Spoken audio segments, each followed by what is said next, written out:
12 News is your local election headquarters, and First Lady Jill Biden spent a whirlwind few hours in the Ocean State today. Dr. Biden landing at TF Green International Airport just after 3 this afternoon before heading home just before 8 p.m. The main purpose of her visit, a rally to support top Democratic candidates Governor Dan McKee and congressional candidate Seth Magaziner. We have team coverage. 12 News reporter Amanda Pitts is at Rhode Island College, where the First Lady met with students. But first, Steph Machado's in studio with a full recap of today. Steph? Democrats hope the First Lady's support can provide a boost to their campaigns, especially in the tight race in Rhode Island's 2nd Congressional District. Together, they will win! First Lady Jill Biden landing in Rhode Island to stump for Dan McKee and Seth Magaziner at a fundraiser at the Graduate Hotel. Dan has dedicated his life to supporting the families of Rhode Island. He got shots in the arms during the pandemic.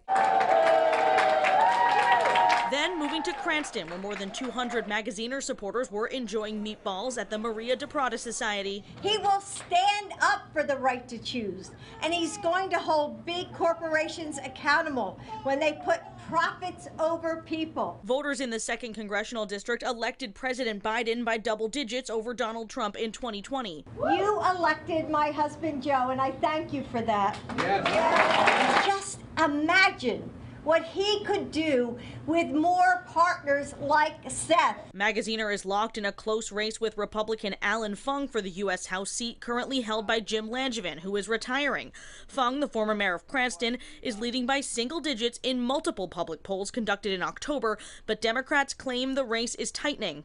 I think there's a lot of people who maybe knew my opponent as a mayor, but as they're tuning in are realizing they don't want Kevin McCarthy and the Republicans in charge of Congress. Fung was not impressed by the First Lady's campaign swing for Magaziner during an interview on 12 News Tuesday. I welcome Seth, who's renting now in Cranston, and he's bringing, Dr. Biden into Cranston as well.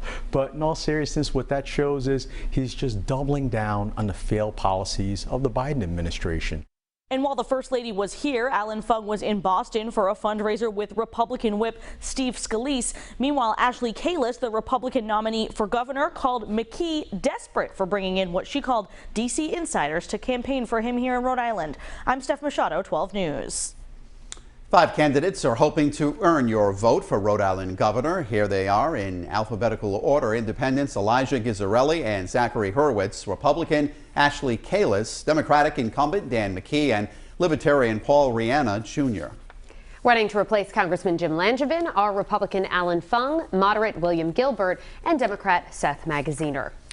Well, the main reason for the First Lady's visit to Rhode Island was to campaign for Democrats. She also made sure to add a stop to speak about her passion and lifelong career in education. Dr. Jill Biden was joined by Governor Dan McKee and his wife Susan, who's also an educator at Rhode Island College. She spoke to aspiring teachers from across the state. 12 News reporter Amanda Pitts joins us now live from Rick with more on her message and how students are reacting. Amanda? Well, Mike Shannon, this was the First Lady's first official visit to Rhode Island, and it was a quick one. She was here just under 6 hours. But her first visit was here to Rhode Island College, where she spoke about something near and dear to her heart, teaching. The First Lady of the United States, Dr. Jill Biden, touching down in the Ocean State in a whirlwind visit. FLOTUS flew in on the plane called the Bright Star, landing around 3 p.m. at Rhode Island TF Green International Airport in Warwick. Then her motorcade whisked her away to Providence, where she paid Rhode Island College a visit. Hello, everybody. Dr. Biden, a lifelong educator, networked with high school and college students looking to teach and spoke about her own experience. Teaching isn't just a job for me, it's a calling. FLOTUS also touched on the need for more teachers across the country. I'm here to recruit you. And the importance of investing in education, something she says her husband, the president, has made a priority. Your president and his administration are working every single day to make sure that you have the support, the respect, and the pay you deserve. Among those in attendance at RIC, Governor Dan McKee and Department of Education Commissioner Angelica Infante Green. Everybody was moved, so we're really lucky to have her here in Rhode Island, just motivating our students to move forward. We caught up with one of those students, one who got to sit next to the First Lady. We had a great conversation, got to ask her questions that most educators who are coming in would like to ask. And you know, sometimes we don't get that opportunity.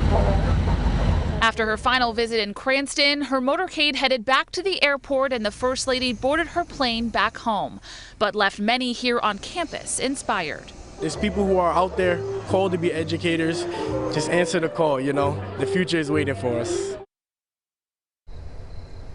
Now, the First Lady is back in New England this weekend. She's visiting New Hampshire on Saturday to campaign for Democrats. Live in Providence tonight, Amanda Pitts, 12 News.